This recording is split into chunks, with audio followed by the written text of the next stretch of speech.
Hello and thank you so much for clicking and for watching this video. It has finished Manchester United 2, Wolves 1 at Molineaux. United, of course, already consolidated second place recently after Leicester's loss to Chelsea. Chelsea, of course, losing today to Aston Villa, but they have still made the top four because Leicester City have capitulated in the second half to Tottenham. Spurs winning 4-2 on what was probably Harry Kane's last match for Tottenham. Will he be at Manchester United next season? Will he be at Manchester City? Who cares? Because Spurs just cost me £372. Every result was going my way until Spurs decided they were going to score two late goals and cost me over £300. But I'm not here to talk about how Spurs cost me over £300. I'm here today to talk about Manchester United. Manchester United winning 2-1 at Molineaux. Anthony Elanga getting a goal today, made a start today. I thought he played really well. I thought Amad Diallo looked really sharp. I thought Mata looked lively at moments in the first half, but he controlled the midfield along with Danny van der Beek and Matic. And I thought overall we deserved to win. Some people saying that it wasn't a penalty. Well, it was because there was contact. And even Jermaine Genius, he's a commentator and he's saying, how's that a penalty? But then he's saying there's contact. Well, if there's contact, then it's a penalty. And he goes, he catches the player. So it's a penalty. I don't see, that's an easy decision. I don't see why that has to go to VAR. There's no doubt in my mind. So, obvious penalty. Wolves played the part. It's a difficult place for us to go. It has been in recent years. And look, we've got to give credit to Wolves and Nuno Santos. I think this season's been difficult. I think they were sixth before Jimenez got injured in that horrific head injury against Arsenal. And since then, we've seen sort of a decline in results. Some good results along the way, but they've really struggled. And, they are where they are. But it's not been a bad season. And I think, even though he's going, people might look at the results this season and compare it to, say last season when they got to the Europa League quarter-final. They might look at it this season and think there's been a drop-off. I don't think it's been a drop-off. I think they've had numerous injuries started by Jimenez. They didn't replace the likes of Doherty in the summer. And, that's what's happened. And I do think that Santos is bound for Spurs, but could he be on his way to Arsenal? Could Arteta now leave? Arsenal have won today. They seem to have picked up a little bit of form. I still don't think it's enough to buy Arteta time. And I think Nuno Santos has done a really good job at Wolves in 4 years.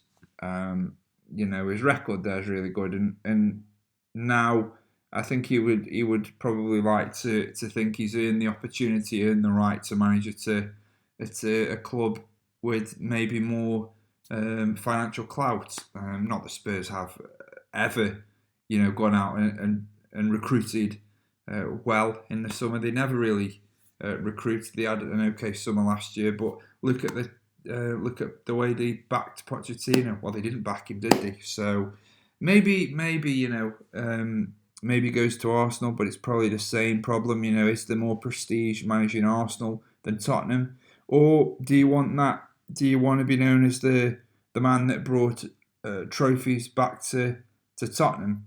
Well, Jose Mourinho couldn't do it. Pochettino couldn't do it.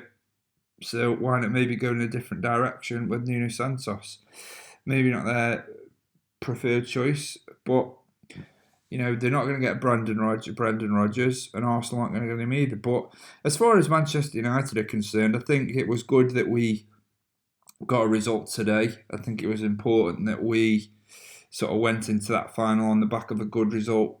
I think, losing to Leicester, okay, made numerous changes in that one. Disappointing second half. Liverpool, always disappointing to lose to Liverpool, and especially in the manner that we did. And against Fulham, should have killed the game off. So a lot of people were saying there was a mini crisis. I've felt like we've been sort of sleepwalking towards this final. One eye on the final and not really focused on a lot of these games. But when you make sort of multiple changes, it is going to have an impact on on the way the team plays. But today, Ollie made multiple changes. A lot of players stepped up. A lot of players that obviously don't get regular game time. Obviously, they played a bit more recently, but I thought Matic played really well. As I say, Elanga and Diallo coming in. Brandon Williams, he gave the ball away a few times, but I thought overall he had a good game. I'd like to see him play more next season. So the future's bright, and suddenly we go into that game off the back of a good win. We've got players now fit and ready and rested for today's game. We didn't have to go, to the likes of Pogba or Fernandes, because Ollie obviously trusted in his players on the pitch. He trusted in those players, and that's the thing you could say about Ollie and the players. Players trust him, and he trusts them, and I think you can see that there's that kind of that good working player-coach relationship. So, we've got to go into this game confident now.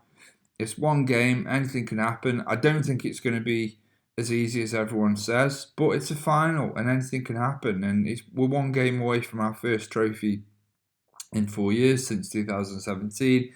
And then we would play either Chelsea or Manchester City. If we won the Europa League, we would then play Chelsea or Manchester City in the Super Cup final. And I was there at the last Super Cup final when we played Real Madrid in Skopje, in Macedonia. It's a great experience. But, we can't look too far ahead. Excuse me. He's going to obviously play the likes of Fernandes, Pogba. Will De Gea start over Henderson? I think he will. I think De Gea will return to the number one position. Whether that's going to be long term or just for this game or, just for another season, we don't know. We've seen in the few games he's played recently that he's still a top goalkeeper, and I think if he could recover that form, he's in his prime. So if he could recover that form from a few years ago, when he was our sort of consistent player of the year, I think we've still got a top goalkeeper there. But there's a lot of questions to be answered in the summer. The Premier League season now, the curtains come down on the season. It's business as usual for the top four. It's a shame that Leicester sort of fell apart towards the end of that game, because they were comfortable at 2-1. I was following the results. I was following the commentary alongside the United game, commentary text. I don't really know what happened, but fair play to Spurs. Fair play to Ryan Mason for getting that result there. But it's a big summer for a lot of clubs. Big summer for Spurs, big summer for Arsenal, and a massive summer for Manchester United. Thomas Tuchel, I think he got away with one today. I really do. Losing to Aston Villa, they've hit a bit of a rocky patch at the worst time in the season now. They're going into the Champions League final next week on the back of another defeat. Thought they turned it around against Leicester because they won. Well, they've lost today to Aston Villa. Take nothing away from Aston Villa, but they're missing the best player in Jack Grealish. So full credit to Villa. But today, Manchester United have gone to Molineaux. Difficult place for us to go in recent years, and we've won, and we've consolidated second recently. We finished the season on a positive note, and now we can go into that Europa League final in a good frame of mind. Players are fresh, players are ready. I'm excited. I'll be here with the reaction video, and I just hope I'm here saying Manchester United have won the Europa League. I hope I'm not here saying Manchester United tonight, really poor. But we just don't know. It's all to play for, as they say. I'm excited. But until next time, thank you so much for watching. If you haven't subscribed already, why not subscribe, leave a like, and of course leave any thoughts, comments and feedback that you have on this or any of the other videos. And until next time, thank you so much for watching, and I will see you all here on Wednesday night.